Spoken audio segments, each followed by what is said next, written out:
Yeah, I can give you positives. The caveat that I will give you is that the positives that I tell you about, you may not be able to recognize right away. You certainly won't be able to recognize them after one day.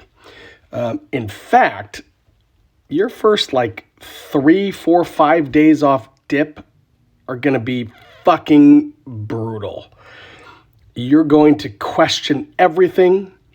You're going to make every excuse in your mind to go back to dip, because if you're like me, your brain and mind will be missing dip more than anything.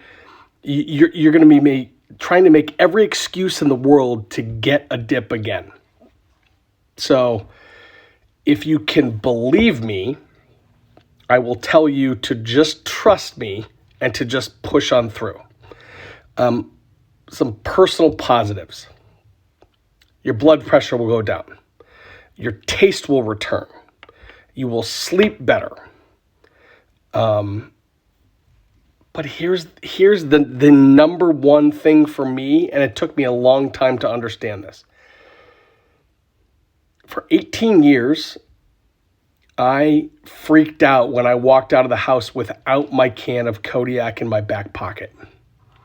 And I freaked out to the point where I couldn't focus. I had to turn around and I had to go back home and I had to get it, or I had to go to the grocery store or gas station and buy another can.